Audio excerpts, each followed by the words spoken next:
What is up? Notebook Wagering crew is back on this beautiful Wednesday evening. We had a little snow in Manassas. I woke up to it and I was a little shocked.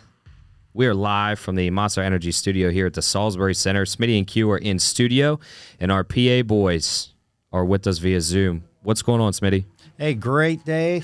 2-hour delay. You wake up and you get a little bit of snow, and you get a 2-hour delay, man. I love the snow, man. It's great to be here again in the Salisbury Center studios. So let's get after it, man. What's going on, Maddie? How are you up there in PA tonight? Happy hump day, fellas.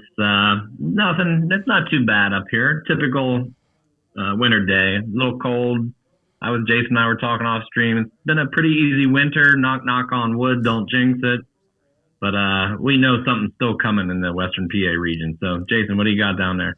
Yeah, 2-hour delay. For us non-teachers, that's an absolute nightmare day because they think about snow down here and they're getting a day off. Schools, bragging about 2-hour delay. That just pushes me 2 hours later at work.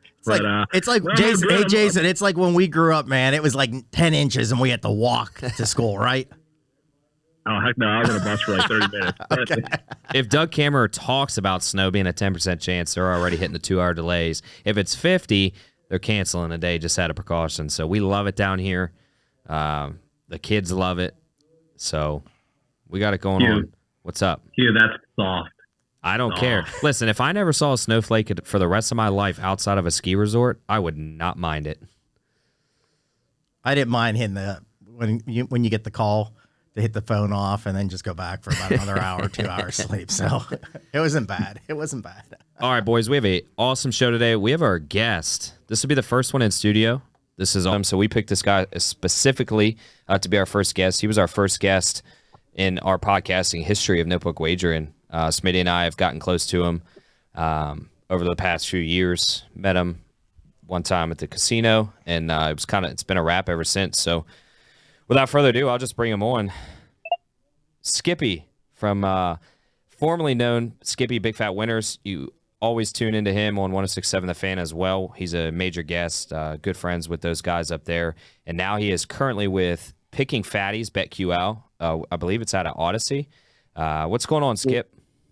What's up, fellas? Congrats on the new gig. Good job. Thank you. Moving up, just like you told us. You're moving up, man. You're grinding out, moving up. Good job. Hey, we wouldn't be here without you. So we likewise send thank you to you as well, because you're kind of a driving force. You told us we were crazy. Some of the stuff we said was off the wall, but we knew what we were talking about, just to keep grinding and do our thing and don't let anybody else influence us. So we appreciate the advice. You can't, dude. You just have to do it. You guys are doing good, man. Doing well. We love it. We love it. All right, Skip, I know one of the big things that we kind of wanted to touch on. So we were pulling for you late in the season, and you just had a gut-wrenching loss. But just give us a quick 2 second, 2 cents on the Circa experience. Like what was kind of explain that process and kind of your thoughts. So crazy. 60. I think it was 6 million. Was it 6,100,000, 6,200,000, something like that. So there were 60-some. I guess there were 6,200 entries. Jeez. Right out of the chute, week one, I think they lost 1,200. Bam. I mean, because a lot of people took the 9. I think there were 3 or 4 big. That first 6 or 8 weeks of the NFL season was nuts. I mean, every single week there were massive. Oh yeah. So anyway, we get into week 10, right? Like 3 weeks before, and I was in it with my boy Donnie. And I remember telling him, "Look, he came down to Cleats for one weekend, and I'm like, if we even sniff getting to Thanksgiving, we can get, it'll get serious." When we get through Thanksgiving, through the next week, we got hooked on the Seattle when they scored late against the Rams in LA. I think it was like with 8 seconds or something crazy. Yeah, I remember that. And then you do the Raiders loss. Now I had it mapped out, right? So I had it mapped out through Christmas. And what sucks, now I don't know what I would have done the last 2 weeks. So I can't even think about it, because I would probably I'd want to jump off my roof. I mean, could anybody in there, could you guys use a $500,000 or $1 million each? I mean, come on. What, are you kidding me? I'm not greedy, but I wouldn't turn it down. Like it was real. Because when you get from 6,000 and you get into where there's 50 people and 40 people, like you're like, what? That's crazy. Skip, I mean, we were in the top 1%. Skip, real quick, just Great. give a just kind of explain what the process was, like Survivor Pool and stuff like that, for people that don't know. Oh, so you pick Survivor Pool. So it's one pick a week. You got to do now in this Survivor Pool. It's 20 because the NFL is 18 weeks, so you have to make 20 picks because you have to make a pick on Thanksgiving, and then that Sunday, and then for Christmas week. Christmas this week was on a Sunday, so you have to make. The games where there was a Thursday night game and then the Saturday games, you have to make a pick that week. And then you either had to pick 3 of the games on Christmas or you could pick the Monday night game. And like I said, I had mapped mine out through Christmas, and had the Raiders won, I would have ended up being live those last 2 weeks. But once you lose, you're out. You can only pick, obviously, the same team one time, and it's hard, dude. You really, but after watching the way it ended and the way the guys, as much skill as you think it is, it's so much luck too. Good luck, bad luck. It's crazy. Oh yeah. I don't think I'll ever do it again though. I might not do it again. Not there.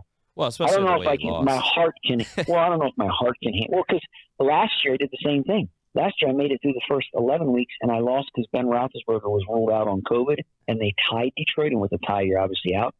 I hadn't lost going into that week in 2 years. It was a tie. Crazy. Yeah, I'm done though. I'm done. I'll have my question on, and the other boys can get in. Just what was your toughest week, or what was the team you were so least confident in that actually pulled one out for you? I would say, and I had a good run because you know what? If you think about the year this year, most of the teams this year that you thought would be good, they kind of sucked. So I got lucky early taking the teams that weren't good to agree with. I would say my luckiest one. I had Green Bay over the Patriots, and obviously if you go to overtime and it ends in a tie, and Green Bay kicked the field goal to win it with no time left. That was in week 4. I would have been out in week 4. Yeah, that was as far as that was huge. I didn't really have to pick. That's what I mean. I didn't really have to pick any. Gosh, this one's dicey. I had so many good teams left. I still had good teams left when I went out. But that was probably the trickiest one. And then obviously I had a couple other close ones. But there was a run of 4 or 5 weeks where my teams were winning and blowing teams out. So, but it can end it can end in one second, the blink of an eye, like it did. With the 16-3 Raiders are winning, that game was you were yawning going to sleep, and you're like, "There's no way." And then if you watched all the penalties, it's just crazy. So it is what it is. Skippy, my question to you is: with you having a partner, did you guys get in a lot of? How hard is that? Oh yeah, for you I'll to never do it again. Because you have your team maybe, and then he's like, no, that's one of the games I really don't want at all. And then he has that. How hard was that to really come together like 100% with a team for the week? It was brutal once it got real. See, early in the season we didn't even talk. See, the guy I was in with bought 3 entries. He bought one for himself and his brother, one for his other buddy and him, and one for he and I. He lost his other 2 entries. He lost in week 1. Oh. Tennessee got beat by the Giants. Niners got beat by the Bears. Out. So now it's just me, right? Well, you don't even get serious about it the first few weeks. Once we got through getting close to Thanksgiving, it was he and I having to collaborate. Now, his pick was the Raiders. Now, in all fairness to him, it was the right pick. My pick would have been Tennessee that week, and they got shellacked by Jacksonville. So it wouldn't have mattered. But, yeah, it's hard when you go. I would – to people, unless one person's going to be the lead and you're playing, if it's real money, it's hard to have a partner. It's hard to have a partner in anything. It's hard to have a wife. Come on. And I love my wife. Come on, I man. second that. Just ask Tom Brady, though. Ask Tom Brady how he's feeling. He did upgrade, though. So, Jeez. I saw her on Instagram. Wow, come on. That marriage is, let's be honest. She's upgrading. He's upgrading. That marriage has been... You know what I mean? He should have probably retired. He should have retired after his Super Bowl. I know he did it today, but he should have retired after his first Super Bowl win with Tampa. But it is what it is. So, Skip, I have a quick question. So, did you have both Super Bowl teams eligible? And isn't there a bonus attached to that in that contest where if you had the Rams, the Bengals still alive as it went down to the wire, that you actually there's a bonus that gets tacked on? Did we lose you, Skip? No, I'm there. Oh, there I am. Did you hear Jason? No, what Jason said. Oh, okay. Jason asked with the Super Bowl teams if they were available. Did you get a bonus on your on your stipend? Yes. If you did not use the 2 teams from last year, you got an extra $1 million. Holy smokes. And the one guy, I believe the one guy that won, because I think it got split 3 ways, it was either 1 or 2 of the guys did not use Cincy or the Rams this year. Because that's an extra $1 million. That's a huge deal. But yeah, you get an extra $1 million if you do not use either one. It's crazy. Yeah, that's crazy. Matt or Jason, for some reason I don't know what's going on, but if you have a question, just relay it through Smitty and I. I'm not sure why you can't. I got one. Please ask him. He may not know the answer, but ask him if he knows how many people. Can you guys hear me? Can you hear me now? Yeah, we're good. We can hear you, but you didn't hear Jason ask a question. No, I didn't hear him. No, I can't hear anyone but you guys. Okay. So Matt's got a question. He's going to relay it to me. We're going to try to relay a message here. We're having a little relay it, babe. That's okay. We'll get Scott right on that. Relay it, baby. So ask Skippy if he knows how many people who do this contest actually use a proxy service and if that's recommended. So Matt was asking if you even know this. So how many people in the contest use a proxy service, and if they do, is that recommended, or what's that? Oh, 100. If you're gonna get in it, and especially if you're outside the state of Nevada, right? Because if you're in Nevada, it doesn't matter. You can kind of go and make your pick if that's how you want to do it. But if you're outside the state of Nevada, which I imagine a lot of people are, some are in there, but if you're out, yeah, you should always use, we had a proxy service, because what happens is, and early in the year, imagine this. Imagine you put the $1,000 entry. You put your entry in, and this is a fact, every week the first 8, maybe 9 or 10 weeks, there would be multiple people that would make no pick. Now, once you make no pick, you're out. Right. Imagine that. You put your $1,000 in. So you get busy in life. You're like, oh, shit, I forgot to make my. So a proxy service will actually make a pick for you, guaranteed, regardless. I'm not sure the formula they use. I would imagine. I heard, and I could be wrong, I would assume it's one of the better teams that you have available. I don't know if it goes by point spread, or I really don't know how they do it. But you will guaranteed never lose your entry because you did not make a pick. Because if you don't make a pick by a certain time, you have a time. So the clock starts on Thursday afternoons is how it was. I think it was, I don't remember what time it was our time. Maybe call it noon. Thursday at noon, and it shuts at Saturday. I think it was at 1 o'clock our time or whatever it was. Oh, wow. So you don't make a pick by. Oh, yeah, it shuts Saturday. You don't make a pick by Saturday at 1, you're out.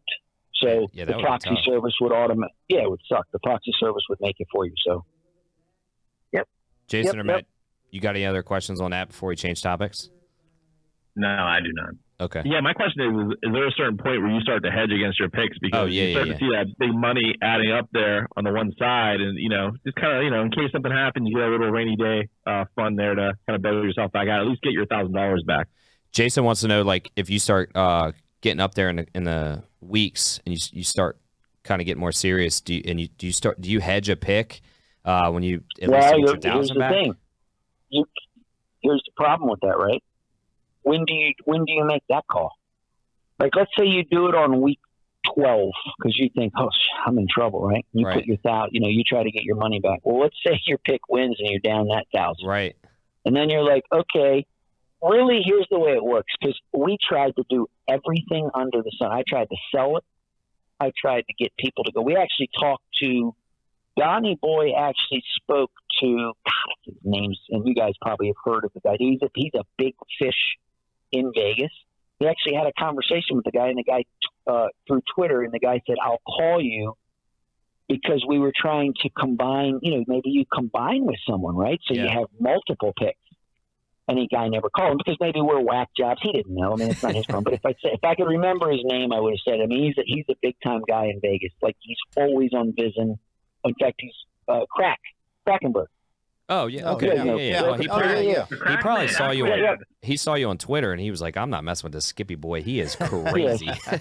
Skippy, dippy, dude. Anyway, he went. Guess what? Guess when he went out? He went out the same week we did with the Raiders. How about that? That's crazy. But the point is, if you hedge, we were thinking, God, we got to hedge. The problem is, you really can't hedge to protect yourself until the last week if you're in it. Yeah, that makes sense. Maybe the last 2? If you do it too early, you could end up losing 7, 8, 10 grand of real money and then you're like, well, now I'm tapped, and then you lose the next week in that pick, and you doubly, so it's kind of, believe me, we thought of everything under the sun, and none of it worked. So that's crazy. All right, let's switch a little topic. Just give us your 2 cents on the past weekend games. Obviously, the first game really wasn't much of a game come the second quarter, but then the second game was pretty solid. A little one-sided on the officiating. Now, I will say the last call was a correct call. They missed a blatant hold, though, which should have negated it. Give us your thoughts. They did. Game one, I mean, I gave out Philly big. I just thought Philly would beat them. Of course, the game became it was a horrible game, and it was bad luck for the Niners, and who knows what would have happened. I just thought that Philly's line, both lines, would give the Niners fits, and Purdy hadn't been in a situation where if the Eagles took the lead early and put him in a spot, or if third quarter that he's down and the game matters, we just hadn't seen that. And I just think Philly's lines, especially, I don't think San Fran's offensive line in a pass protection situation is as good as people think. And they kind of proved me right. I mean, they had 2 quarterbacks go down because they couldn't block Reddick. They really couldn't block anybody. No. I mean, the Eagles are one of the few teams, most people don't even know this. The Eagles had, think about this, 4 guys, if not 5, double-digit sacks. That's unheard of. Yeah. I've never heard of it. That's crazy. I've heard of 1, I've heard 2, maybe 3, but 4 with double digits. I bet it's probably the first time in NFL history. Maybe it is, maybe it isn't, but I can't imagine there's a lot of teams that have had it. So I felt pretty good about that. I mean, that's bad luck. There was a terrible game. Kansas City, it's a tough call to make. There was a bunch of different slippery calls in that. The one where they run the play and then it didn't matter, but they ran it over.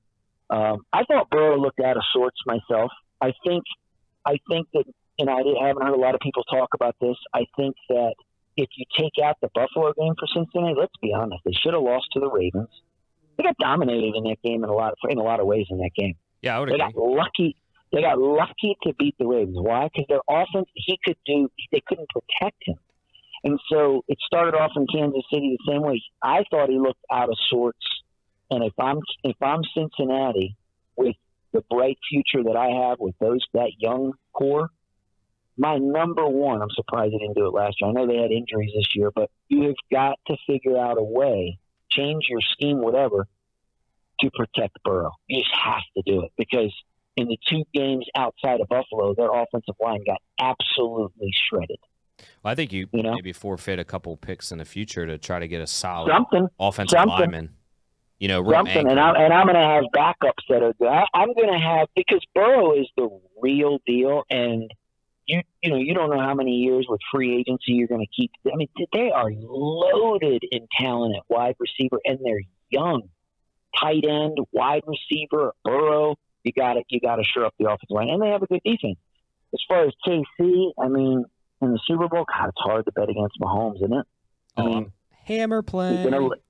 Very hard. I mean, if you're going to Very it's hard. I mean, if you're going to lay big money, it's hard to say I'm going to put a 500, 300, 1,000, 10,000 like people do against Mahomes. But I don't know, man. Philly's going to cause massive problems on the lines for Kansas City, both ways. Both ways. Yeah. Boys, I think. You got anything? No, I completely agree, and I think you have the complication there too with Kansas City with all the injuries. Let's see who's actually available for this game. I mean, they lost their whole receiver core, they lost a couple guys on defense, and Philly basically came out unscathed. I mean, I think Hurts took a little bit of a bump, but besides that, yeah, I agree with Skippy that the Lions are going to be a big story. Jason is just saying that he agrees with your point. He said it to kind of further that Kansas City's kind of banged up and bruised in this game, and Philly's relatively healthy. Yeah. I mean, Hurts has a couple bruises, but other than that, their injury report is very small. Phillies, I've never heard of this. They started the same 22 guys in the championship game that they started in week 1. Think about that. That's crazy. Obviously, during the year, there were injuries and people missed and this and that. But the point is, they had such a year, which think about the year they had too, dominant. They had a year where literally no major injuries where anyone that started week 1 wasn't starting in the NFC Championship game. That's insane. So I mean, from a pit point, I mean, I don't know. It's a little early for me. I mean, I want to watch it. I think it's going to be a great game. I think, like Jason just said, I mean, with Mahomes, he's not going to be. I mean, can you imagine how he's feeling this week on that ankle? Because high ankle sprains take time. So I don't know. We'll see. I mean, it's going to be how does Kansas City's defensive line and offensive line handle Philly's, the fronts of both offensive and defensive of Philly. I mean, that's the game. So to me, it sounds like you're leaning right now. It's early. I mean, we got a lot of time here still, but a little bit of an early lean from Skippy Boy, Kansas City. That's what it sounds like. I mean, it kind of. I mean, I don't know. Has Philly? We haven't seen Philly in a situation really this year. I mean, because Hurts was out the one game. We haven't really seen Philly in a spot where what if KC goes up? What if you force Hurts to throw? I mean, not that he hasn't had a good year. We've seen that, though. We've seen him throw in a big game in Bama, and he struggled. We have, and like even this game, 15 for 25, 155 yards. The thing with Philly is nobody's been able to just shut him down with the run, where it's just been forcing him. They're down 2 touchdowns in the third or whatever, and it's like, hey, running the ball is not working. We got to throw it. So I don't know yet. It's early. Yes, I don't think either side. It's not like. I mean, I guess I'm going to be shocked if it's if KC gets. That would be something if KC gets blown out again. They beat San Francisco in the Super Bowl. They get absolutely torched by Tampa in the last Super Bowl they were in, and then they get blown out again. I don't know. I don't know. I don't see it happening. I think me neither. That would be crazy. Me neither. Awesome. Well, I don't have anything else. Obviously, like you said, it's early. I mean, I have some leans. There are a couple plays that I'm going to get in, prop wise, just to try to get. Oh yeah, money, well the props are fun. Yeah. The props are fun. I think a couple. I think you got to you have to hammer a couple of them. Like right now, it's minus 175 already. No kick. Being returned on the first kickoff. So that's going to get up to minus 230, 240 by kickoff. Oh, sure. So get that in now. I mean, you're laying juice, but 175 compared to that's not bad. You take that. I'll probably take a flyer at Mahomes touchdown passes if I can get a number I like. I don't know where it is now. I would imagine it's going to be 2.5 maybe. Yeah, I would run with that. I can see that. I just don't see Kansas City being able to run the ball a ton. I mean, first of all, they don't have Pacheco's cash money, no question. I mean, upgrade-wise, I think he's he just runs hangry, and he's faster. If he gets loose, he's going. But I don't know. It's not like they've been dominant. They couldn't do squat against Cincy, so I don't think they're going to have a ton of success running the ball, which means if they're scoring, chances are they'll get some touchdown passes. So we'll see what that number comes out at. Awesome. We'll be texting you. Yeah, for sure. Throughout the week and for see sure. what you're playing. Yeah, I want to ask him something before we let him go because I know he has to bounce here. Skippy Boy, one of the best overs guys in college basketball. This guy picks them. I mean, just I gave it to you. I gave it to you a week ago. I just gave you a big fatty right out of the chute. Well, hey, keep texting me, my friend. I mean, let's go, man. I want him. What do I have to do? You gave me a pick. I gave you a pick. Fatty. Okay, I love it, man. Are you still doing your 100 picks? I have one. I have a few guys that play, and I've been doing pretty well. Like tonight, I had, which I just thought it was a good play. I don't even know why I get these vibes that I do. Like I had over 66 in the first half of the Bucknell American game, and you're like, what? But it's just there's just stuff I look, and I think they scored 76, so it went over pretty easily. But and then I also had South Florida, East Carolina first half over, and that hit. So I'm doing well on my O's. I think this year in college hoops is the greatest year of all time that I've really followed college hoops this seriously, because, and then and then you guys can take it from here and I'll bounce, but you guys can maybe expand on this, what your thoughts are. The normal teams you have every year for 10, 15, 20, probably for most of your guys, like the Carolinas, North, South, or North, Duke, Gonzaga's been good for 10 years. Kentucky's been good for a long, right? All those teams, they're dicey this year, almost all of them, right? Oh, so you've got it's the best, man. There's totally different teams. Kansas State, Iowa State had about a TCU. You know, a team like Florida Atlantic could really bother some teams as you get rolling. You know, in the Big Ten, it's always the same few teams, not this year. In the Big 12, I mean, in the SEC, you got Bama. Tennessee's a nightmare to deal with on defense, an absolute nightmare. They were losing tonight to Florida. If they lose that game, that would be a shocker, but maybe they will. But either way, they lock you up. So I just think it's exciting this year because it's a different crop for now. Now, maybe at the end, you know, Kansas or whoever wins it again, but I just feel like it's a different crop than what we're normally used to going into March Madness. No, I agree. We're going to bring you on for college basketball and have a full debate. Do it in a few. Let's do one in a few weeks before the tourney. That'd be good. All right, we'll bring you on after the Super Bowl, and we'll get right into it. Absolutely. All right, buddy. Be safe. Thanks, Skip. All right, boys. See you guys. Take Congrats. care. Thank you. Talk soon. Yep. Later. Sorry, boys. I mean, we figured out the problem. We'll handle it for the next interview. It's no big deal. Just a small issue, but appreciate your guys' patience and relaying stuff to us. And Skippy Boy's money, man. I mean, his overs, he's been texting me those overs for years, man. That guy I love him. Hammers the overs. Hey, I want to hear from the boys here because I know that was tough for you guys. Appreciate Maddie, and Jason, let's just dive into you guys really quick. Let's do a quick recap of your thoughts on let's start with that first one. You know, San Francisco going into Philly there, and it just was not pretty. Maddie, what was your overall thoughts on that? I hated it, man. We text a lot off air. That game was a week 2 game versus a week 21 conference championship game. It was pretty brutal to watch. As soon as Purdy got hurt, you know Philly was just going to weigh on them. That O-line, D-line was just going to just pound those guys. It frustrated them. You saw Trent Williams go nuts. The bad part is if you had any kind of money, player props, games, totals, overs, unders on that, you were just they were shot crap up in the air. Yeah, it was. I was not happy because I did have some futures on the Niners.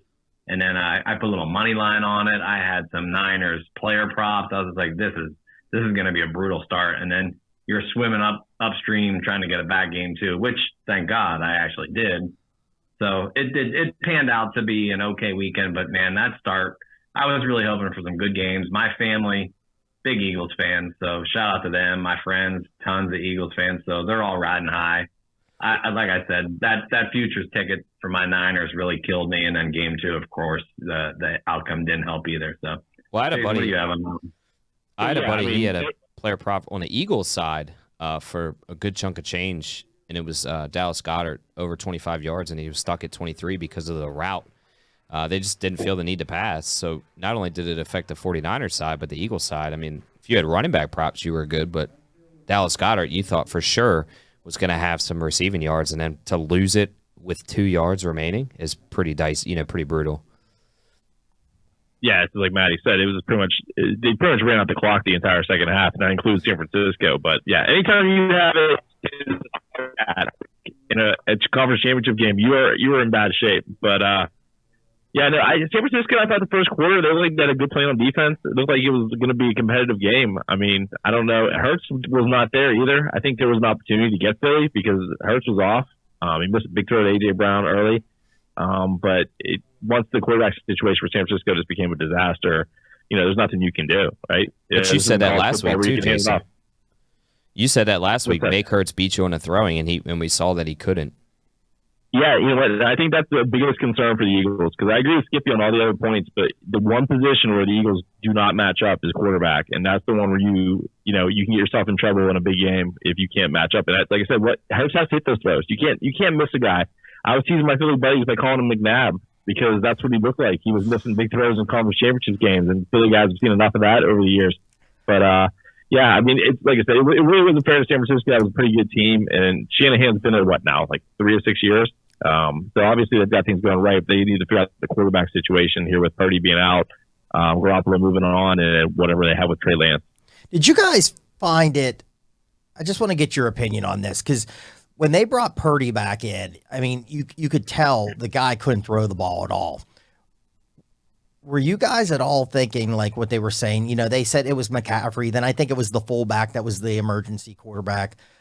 Don't you think they should have just went with McCaffrey and put Debo in the back and just like, let's run as much sandlot kind of football as we can think of, and let's draw some plays in the dirt and go crazy and just, I mean, to me, that was a better chance of them lose by trying, being able to move the ball, because all it was just like pitchbacks, and they knew it was coming. I would have just done like the Wildcat. I mean, Matty, Jason, what do you think? Do you think they should have went in that direction? Yeah, that's on Shanahan, man. You got to have a contingency plan. Now I know they're hamstrung by these stupid quarterback rules and carrying 3 and everything like this, and no more emergency QB. But I would have put Debo back there. I know he's thrown passes before, and I would have let him run. I don't know, a Delaware wing tee. Put him, use check, and McCaffrey back there, and just go crazy. Call up somebody from Navy. Call Pete Medhurst, whoever it is down there. I mean, do you think at this point, like, and maybe I'm blowing it up bigger than what it was, but they were so desperate. It's kind of like we joke about, hey, go grab the quarterback that's in the stands. But do you think in this upcoming season, like, teams will kind of take note of that? Like, hey, what if we're in that situation, and just say, hey, who can play quarterback? And maybe he's getting, a couple extra snaps after practice or whatever it may be, just to be like, hey, hopefully we don't ever get to the 7th string quarterback, but I need to know that you can throw somewhat of a spiral versus a floating duck, because we just saw it happen in the second biggest game of the year. I feel like I'm not blowing that out of proportion because we physically saw it. I mean, what's your thoughts? No, I agree with that completely. Like, the Steelers for years always had guys who were college quarterbacks playing positions because they were always in good situations to be able to cover if that situation happened. But the NFL just needs to fix it. It's the most important position on the field. You had a championship game there, and a team's like electing to go with 2 guys for a special teams player rather than having 3 quarterbacks. So just take it out of their hands. Say, listen, you've got 3 quarterbacks, and then the rest of your roster is whatever you make of it. Everyone has 3 quarterbacks. So we're not going to sit there and have like our third most important game of the year with a guy with a torn elbow ligament out there handing the ball off because they literally have no better options. I mean, that's just bad for the product. So just go fix it. I mean, you want to develop quarterbacks, give you an incentive to is that you always dress them every week in case that happens. I mean, that's just a simple fix it makes for a much better product. I don't know if San Francisco would have carried that many guys. Obviously, went through a ton of quarterbacks this year, but you can't just sit there and have none. Like, that's just not a good. This can't happen for the NFL. Jason, you're right. Absolutely, it's a pretty easy solution, and I don't know why the NFL doesn't look at this. Well, baseball expands their playoff rosters. Just expand the playoff rosters by 2-3 spots.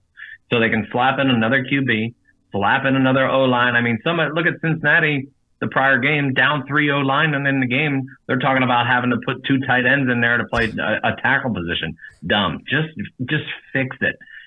They can afford it. Okay, let's get some practice guy up making $56,000 for the weekend.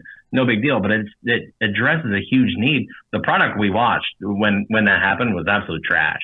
It felt like we were watching a JV football game. Yeah, it was bad. I mean, like I said, though, kudos to the Eagles. I know everybody's bashing the Eagles about the way they got in and who they played to get in, but they didn't choose that. And also, where is everybody that said, oh, my God, look at this hot Giants team coming in here that exceeded expectations? All of a sudden, they get whooped on, and they're like, oh, the Giants were soft.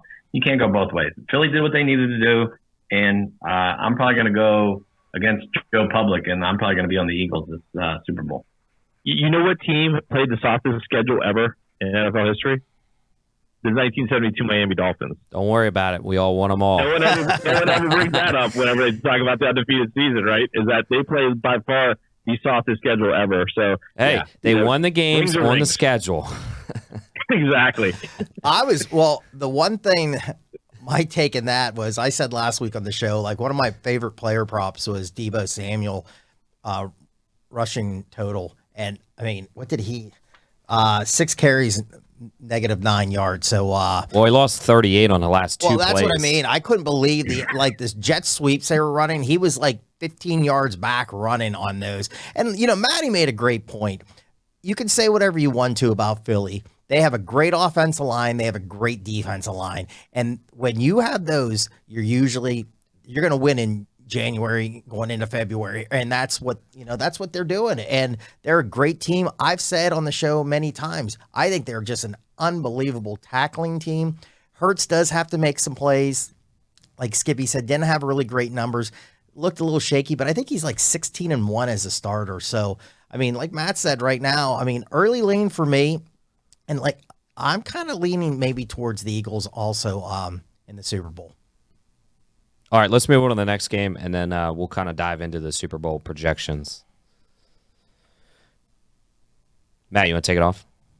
Oh, sure. Yeah. I mean, if you could have witnessed my anger level at the second game was cartoon-like, where you just see that thermometer going until it gets to a burst point. Then I got Smitty texting me some nonsense. Run the ball. Don't run the ball. Yeah. Oh, yeah. No. Go ahead. I'm done. I'm going to keep my mouth closed. All good banter, buddy. Absolutely. Anyway, so the problem I have with that is, like, this team has to prepare. There's three facets of the game: offense, defense, special teams. And the hot button topic right now is the officiating, which actually made this a 4-tier game. And now we have this NFL is rigged. Don't get me wrong. I don't think the NFL is rigged. I think there could be some persuasion, let's put it, in some aspects of what may happen. But it's definitely not rigged. You can't control every play that much. But the referees actually made the correct call. The problem is how many they made. And it just impacted the game flow and everything. And I think Cincinnati has a right to be mad. Now, the last penalty definitely was a penalty. But do you eat the whistle on that? So, yeah, that one stung me more. I was super high on the Bengals this year. I had a big long shot ticket. Anything with Burrow MVP is probably out. So, yeah, I'll pass it back to you guys before my anger level goes back on. Well, I'll just say right before Jason, it wasn't the most egregious out-of-bounds hit I've ever seen. If you're going to call that, you have to call that egregious hold, because the guy was almost chokeslammed in the ground with like a clothesline. It was so bad. How do you call one and not the other? I mean, I guess they're saying he didn't see it. I mean, whatever. That's how it goes. Jason, what was your thoughts? That game in the second half was just a brutal watch for that reason alone. The officials just completely took over the game, and that whole series where it seemed like Kansas City had 7 downs was just insane. There's no explanation of what's going on. And even the explanations they're making, like, that's where the rig stuff comes from. Like, you just sit there and you have no reason, no understanding of what they're doing. Guys are on the field. Like, when did they add the official next to the head coach who is like the explainer of things? Does anybody know when that happened? Because I have no idea. He's on the sideline now, and it's so weird. It's like, that also looks like it's rigged. It's like, okay, this is what we're going to do now. So it's like, take all those elements out of it. Those are easy solutions. And then, the hold was a bad thing. And I think they get to a point in those fourth quarters where it's kind of like hockey, where they don't know when to swallow the whistle and to let them play. And in the playoffs, they usually are pretty good about letting the holds go and let them happen. And kind of, they don't want to get in the way. But the out-of-bounds play, I don't know what you do there, because it's clearly a foul. The 15 yards were critical to the whole game. So it's a tough situation for those referees. You either just call everything, or you don't call anything, right? You have to do one or the other, and you get caught in between when you're doing that, and that's exactly what we saw on Sunday, and it makes for a really ugly product too. We saw like both sides of things that make the NFL look really bad, like the injuries, the too shorter rosters, and over-officiated games. I was really surprised that Mahomes threw as many times. I did play a player prop under on that. I did take his rushing totals because I could just see maybe him getting one time out, and it was close. I think I had it 9.5, and he had 8. So just lost that. But, I mean, he threw the ball a lot. I mean, it's bad when you have Joe Burrow. He's the leading rusher in that game. Well, I think he threw a lot because he does have a good offensive line. And his receivers, they run a lot of short routes, especially like his running backs and stuff. And so he's able to get it out quick, whereas he's not dropping back trying to throw a 30-yard pass. Well, I was laughing because we said about Kelsey, how he just kind of goes out about 10 yards. I think last week we said a touchdown. And I was really focused on that this week. And I mean, he really does. He just runs straight down the field, 10 yards, pivots, turns, and he's wide open, and there's no one near him ever. So you know what he does? He boxes out. He does. He box out everybody. Smitty, inside joke. He boxes out. He literally, I mean, he's come on the record, him and Mahomes said they just, whatever the play is, like Kelsey just kind of does his own thing. I mean, he could be running like a fade route and he's running a hook. It's just whatever is on his mind or what he sees open.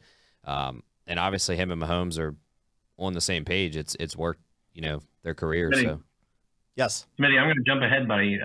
Topping off that Kelsey thing, that's the player prop. It's already his receiving yards, I think, is at 79.5. That's too low. I agree. Before it goes up, Beeson was talking tonight that they think that's probably going to go up closer to like 89 by kickoff. I think he'll get it. I mean, if you can get it now, get it. And the other one to do is just, I think he has a touchdown in 8 straight games, potentially. Another anytime touchdown, it usually pays off like minus 110. It's right there on the money. So I think those are 2 locks. And another thing I just wanted to do, Smitty, you said about how many times Mahomes threw. I don't think Philly is going to allow him to sit back there and just not be pressured coming up. That Philly DC is going to send the dogs after him, man, especially if he's got a gimpy ankle. Cincinnati didn't do it. Cincinnati's defense still played pretty well, but I don't understand why they wouldn't send a blitzer in there. No, you said that all game. You said, on text messages, why aren't they blitzing? Why aren't they blitzing? Why aren't they blitzing? And then they finally did, and they made him go the one way, and he landed all his weight on the ankle, and that's when he started like limping around a little bit. So you were 100% correct on that. I was really shocked that they weren't really coming after him early in the game. But no, I think a lot of people with the Kelsey thing really fast is I 100% agree with you. I'd jump on that right now too. I think some people might go, well, he had a back injury going into that game. What's going to happen? Hey, listen, he played fine in that game. I would roll that. That's a great bet, Matty. Well, I looked at his Super Bowl stats. So the first Super Bowl, he had like 8 catches, 132 yards, touchdown. And then obviously the blowout against Tampa Bay, it was only like 5 catches for under 60 yards, no touchdowns. But I think he's bound to score. Like you just said, he scored in like 8 straight. He runs his own routes. He'll be fine with his back injury. But then I'll let Jason take it over after this. You segued perfectly into my points, Smitty and Matt. The rushing prop for Mahomes right now is over 18.5 yards. In both Super Bowls, he had 33 yards and 29 on over 5 attempts. And Smitty, you talked about like when he ran to the sideline, you could see he was gimping. When he dropped back or he went forward, he was fine because it's not a cut. It's easy to run on that ankle when it's taped straight, north and south. And with Philly blitzing him, he's, 2-3 yards and then just cautiously diving just to save a sack. I feel like you can get above 18.5 pretty easy. I mean, if he can get 30 with a good, leg and a good pass rush is coming after him, why can't you get 20 out of him to save a sack? I'm going to play that play already. That's one of my plays is Patrick Mahomes over 18.5 yards, and that is minus 114. So it's actually not terrible odds. No, wasn't that one of those years, though? Didn't he cost people a bunch of money? Like that one year where he had a prop where he had 30, and then he took a knee at the end of the game, and it ended up going under? 3 straight kneel downs cost me. Yeah, I think it was the game. It was one that I guess the Niners. I think that cost it. I think he was at 32 yards, and he took 3 straight kneel downs at 1 yard every time. Oh. When dropping down under 30, and I lost by like a hook or something. That's brutal. Something ASS. Well, I'm still taking it. I like it. You're bad distaste for him and rushing. I'm still taking it, Matty. I'm not saying don't take it. I'm just still a little bitter about that. Oh, yeah. But our put a little on it. Our minds always remember the bad beat. Oh, absolutely. I could tell you many that I've lost. Yeah. I've got a notebook. Don't worry. I have a notebook full of those, and I have not forgot Cam Akers. 25 yards as a running back, and you get 19 in the Super Bowl. Or give me a break.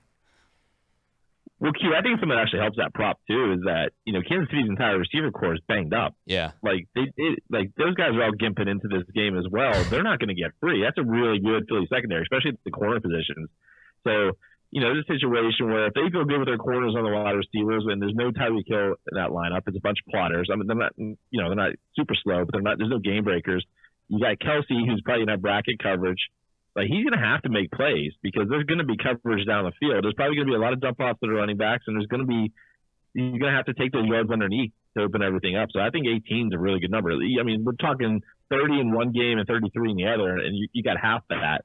And 2 weeks to heal. Obviously, he does not have a high ankle sprain because nobody's playing on that way with a high ankle sprain. It looked like it was a high ankle sprain. It didn't even look like it was that tape. you taped that much. When they kind of zoomed in, it was definitely not heavily taped like you would suspect it to be. No, and then, I mean, even during the game, he would have been able to play the first game when they put him back in. I mean, he was doing that hop, and I've done that hop. I'm sure Maddie has, where when you turn that ankle, it's involuntary. So clearly, it's something where he rolled it. But yeah, no, 18 yards is way under where you would expect in the rush. And again, he's going to be under pressure. The only hop I do anymore is if I make a golf putt or something in my beer, bro. You don't hip hop? No. That was a dad joke. That was terrible. All right, let's kind of I'm telling you boys right now, I'm putting it in because I want to catch them at dogs, and I kind of have a line here. So I'm taking Chiefs money line at plus 100. The straight up winner has covered the ATS every year but once since 2009. So I really like that. And then to kind of back that up, I know it's a neutral site, but it's still on the road for both teams, obviously. Hurts in his career starts. He's 6-12 against the spread on the road in the career. And this is a road game, whether people want to say it or not, because you're not in Philly where he's been dominant. You don't have, as you know, the stadium's not 100% Philly fans just screaming and throwing batteries or whatever is at their disposal. The biggest stage, I mean, this is tough. Like, he hasn't been there. We've seen him in Alabama. He kind of struggled in the national championship game. Last week, the reason they won is because of the offensive line and the running backs. They didn't win because of Hurts' arm, and Kansas City's defense is no slouch either. And then there's another stat that Mahomes is 18-6-1 as an underdog or favorite of 3 points or less in his career. It's like that comes into play, especially with his 2 Super Bowl experience. And you know that 41-9 line is going to be posted all over that locker room of, hey, we got smoked last time we were here. We're not having a repeat. Like, this is embarrassing for our legacy. It's not happening again. So you know they're going to be playing up. And their D-line's no slouch either. I mean, Chris Jones probably was the MVP of that game last week. So I think the Chiefs' money line is a play because I think everybody is publicly going to be on Philly now, and they're going to buy into that blowout score and not remember, like, hey, it was 14-7 almost heading into halftime, and it was a game if Josh Johnson doesn't fumble. It was not 41-7 in the first half. That's just kind of where I lean. That doesn't. I got smoked last week because of it, my thought process, but we rebound, and I'm going to win the Super Bowl. Yeah, I'm going to, I have a lead right now, maybe the Eagles, but I need about another week here. I'll come next show and really get some player props and where my head is right now, but I need a couple more days with this. But right now, I think it's a fantastic game. I think the 2 best teams are in it right now, so it should be entertaining, but my plays will be coming next week. Maddie, what do you got on it so far? But I'm already going to start locking stuff in. I'm on Philly. I'm not going to get off it. KC, with all their injuries, doesn't overwhelm anybody. And there's some things to look at. If anybody wants to do a Super Bowl MVP bet, you have to bet the 2 quarterbacks. You're still getting actually a decent price, but there's nobody else out there who's probably going to get a Super Bowl MVP ticket. If it's Kelsey, it's because Mahomes is getting him the ball on a gimpy ankle. If it's A.J. Brown, it's Jalen Hurts getting the ball on deep throws. The only other guy could be Hassan Reddick because of the great performance he turned in last week. If he blows some stuff up, strip sack, fumble recovery, return for 6, something like that. But that's just one to look at. And I'm also going to look at Hurts' over rushing yards. You guys are saying about Mahomes. But Hurts had 11 carries last week, even in a blowout. This is all or nothing for him, man. This is going to be his legacy. If he gets a Super Bowl already, and he's going to be the one to shoulder the load, and that run offense is fantastic. Kelsey and those guys love blocking for these guys. I think Hurts is the play for the quarterbacks over rushing yards. What is that total, Matty? I actually like that because Kansas City was a heavy man defense. So they're going to have to account for him with a spy, and if they start completing the ball, they can't spy him anymore. I want to say it was around 57, actually. So, so usually 11 carries in that championship game. You got to think he's going to get at least that, if not more, in the Super Bowl, because it is a critical part of their run game, because it's basically a college run game. I mean, even when he QB sneaks it, he gets 4 yards. Yeah. Well, he's so big. He falls forward. He's kind of like Josh Allen. Yeah. Well, real quick, just if you're going to look at Hassan Reddick, you got to look at Chris Jones' stats too, because I think they're probably equally as disturbing as just one other player to look at for MVP. Yeah, You know who the guy? I'm just going to go. That D line guy, and a guy who's always forgotten about, and it's on Kansas City. Frank Clark for a sack prop, always hits, and I don't know why. For some reason, he's always undervalued. He doesn't really earn it. He usually gets it off some scheme, but he's always collecting sacks for Kansas City. I know he had a couple against Cincy. The price is always right for some reason. I can't explain it, but he just gets forgotten about. Q, I think you have to punt though on the Chris Jones. Here's why: if Aaron Donald, the biggest name in football, can't get it when he actually probably deserved some votes, probably more votes, I don't think Chris Jones is going to pop in there. So, I mean, if you want to throw a little fun pizza money on there, you throw $10 on it. I mean, Von Miller, didn't Von Miller win it the one year? When they destroyed Carolina, didn't he win the MVP in that Super Bowl? I think he did, because they had to give it to somebody from Denver's defense because they completely took over the game. I mean, that's the only reason I'm even putting $10 on it. But a little pizza money. Yeah, a little pizza. I mean, I was just saying if you're going to consider Reddick, you got to do Chris Jones just equally on the other side. But no, I agree. It's 99.99999% not happening. But if you're just looking for a kind of a miracle win, I think either of those guys would be decent. Because who else is going to get it? You know what I mean?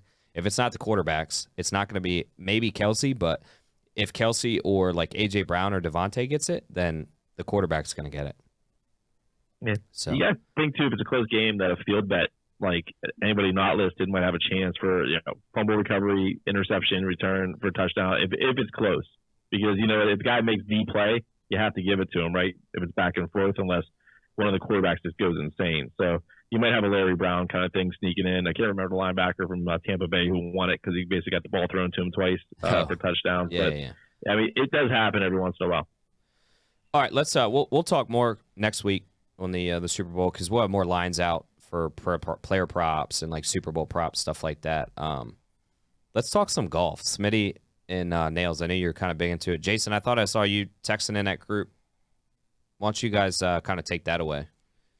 Matty, why don't you hit the tee box first? All right, so we have the this is the Pro-Am, which makes it kind of crazy. This is one of the least bet golf tourneys, but I mean, we have nothing else to go on this weekend other than some hockey and college hoops. So we're going to bet. Here's a couple aspects is these rounds are going to take forever. It's 3 different courses. It's a 54-hole cut. So you just got to look at guys who are going to hang. And there's a lot of criteria going around there. But the big one to look at is the POA Anna putters. So 3 guys, Kevin Kisner, Matt Kuchar, Seamus Power. I gave our guy Stevie Shrimp a little side play and some text. I'm riding Seamus Power this week. I got him in a top 20 plus 125. I have him to win in a round robin. And then I'll throw some long shots. I think this is the kind of tournament where you can throw that so-called pizza money we love to throw out there and take some long shots. Eric Van Rooyen, Justin Lower, and Nate Lashley. If you can bet them to win the top and get in the top 20, I believe you get plus 300 money on all them. And if not, if you just want to be really crazy and throw fun out there, they're all plus 8,000 or better to win. So I threw them in a round robin top 6. And I mean, you put $2 in it, you're going to cash out for over 200 with potentially. So can I ask a question real quick? Fun. Yeah, go ahead. With the Pro-Am, because I don't bet golf. I watch it. I just don't bet it. Can you bet on the amateurs? Because don't they also have a winner or two? Well, if you can, it's not on the rivers. So okay. I don't. But they do decide a winner though, right? Out of the amateurs. They do. But okay. Yeah, I don't see any lines for it. Yeah. Because there are some good golfers like John Smoltz, Tony Romo. Like those guys can play. I mean, you guys want we can do a side bet ourselves, take an amateur. Oh, that'd be fun. Yeah, I'll look at the card because I don't know. think that's Josh more Allen, fun. I know, is playing in it. Correct? Yeah. Okay. Yeah, he bailed on the Pro Bowl and gave Tyler Huntley that spot. Oh, I think that'd be fun. Yeah, let's do something like that, and we can tweet it out. Yeah, I think, Matty, I'm going to jump in really quick. Power's a really good one. I think last year, 36-hole record, I think. And I think in the last round, he kind of blew up, and I think he tied for 9th place in this. But I think that's a really good play with that. And Matty had the winner last week. So, I mean, people listen to Matty and his big winner last week. I got 2 in a row, buddy. 2 in a row. Wow, that's nice. I like that. You take Rom that. and Max Home in the past too, so we'll see. We've got grinding some numbers. Like I said, this is one of the harder ones to so-called handicap because of these courses and the Pro-Am and all this nonsense. But Power, some of these other younger guys actually usually do pretty well because they're laid back. They get to hang out with some celebrities and not stress too much. Yeah, here's my card really quick. I want to add one more because I really like Maverick McNeely. I've played him. I've played 2 cards so far. He's been on 2 for me. I don't have him yet, but I do. I went with last year's winner, Tom Hoagie, again. I just really like him. I have him winning and in top 5. Joel Damon is my best bet, top 10. And I am going with Russell Knox for a top 20. And I'd like to add one more. Kuchar, I think, is a really good one. Or, again, I like my guy, Maverick McNeely. So I will tweet that out here in a little bit on our Twitter. How do you not bet on somebody's first name Maverick? Oh, he just sounds like a cool guy. And Smitty, I'm actually breaking my own protocol. Matt Kuchar is on my never playlist. Oh, no, don't say. I like Matt. Don't say that. Yes, yet he's on my no playlist, man. He has burned me infinite times. Jason and you guys can all probably go back and look at our majors drafts and just see how many times I've had that bum. Nicest guy in the world, but not a good betting pick. Watch him win this because you brought him out of the closet, and then you're going to be all over the Kuchar train. If he does, I'm going to win a little bit of money. So, hey, what is Homa? Obviously, you guys follow him more, but and I like Max. I think he's kind of the up and coming on the tour. He's got to be a contender for the Masters, right? It's coming up. He's got to be one of those names. You're like, man, is this guy's breakthrough? Is he kind of the Jordan Spieth where he's going to come up and win a couple major tournaments now because he's such on a high roll? Go ahead, Jason. I know you're chomping. No, it's interesting because I don't think he's actually played that course that much. He's talked about it. I think this is only his 3rd round or third go round on the Masters, and it threw him the first time. That's the great thing about Max Homa is he goes on Barstool and talks to the part of my take guys, and he really candid about the conditions and that. I don't know. I don't think he really feels comfortable on that course. I would be hesitant on the Masters. Now, the U.S. Open, which is at LA Country Club for the first time, I guarantee Max Homa's played that course, and he loves Southern California golf courses. His odds are going to be way too low by the time the U.S. Open rolls around. So if you're going to partake, I would definitely bet him now for that event because his game will probably suit the U.S. Open okay. But I think being a home boy in LA, he definitely loves the Southern California climate. So what do you think, Matty? Do you think Masters not really good for Max? I completely agree. He doesn't have enough so-called seasoning there for the Masters yet. Give him maybe next year. I think he'll probably be the name to watch. Yeah. Kind of like Scheffler after he got his feet wet there, but yeah, Max just doesn't quite have it. But everybody's, at least our crew here at Notebook Wagering, man, we love him for that U.S. Open. And I don't know what his odds are. I haven't looked, but I'm definitely going to grab some shares. All right. Well, we'll get that side bet going, and we'll announce it on Twitter and stuff like that. We're picking up the amateurs, so we'll get that going, and then we'll cover more Super Bowl next week. Is Rick Rhoden playing in it at the Old Pirate? He used to win those back in the day all the time, Rick Rhoden. So let's check out and see if Rick Rhoden is in that. I love it. No, in fact, I saw some stuff that Celebrity Field's even kind of weak for this. Matty commented to us on text that the pro field's weak, but not a lot of the big celeb guys. Like Romo's not here, Smoltz isn't here. Like all the guys that you're usually seeing that are really good athletes, not really there. The guy I'm going to take, if I can get him, is Jake Owen. I think Spieth is live in this thing because I think he's actually got a really good amateur playing with him. I've watched him play a little bit on the podcast with Barstool, and that guy's got a really good swing. He actually looks like a pro when he's hitting it. So I know he was changing his swing a little bit, but I think he's definitely live. And I think having a good amateur can definitely help you here. Well, I'm looking for Rick Rhoden tonight in that, or Alice Cooper, because I think he plays a lot too. So I'm going to go with the old guys if we can find one. That's what I'm going to do. All right, we'll get that out on Twitter. We'll talk more Super Bowl props as they come out next week, and then be on the lookout for our Twitter at Notebook Wagering. And that's kind of a wrap for tonight. As we always say, bang your bookies. See ya.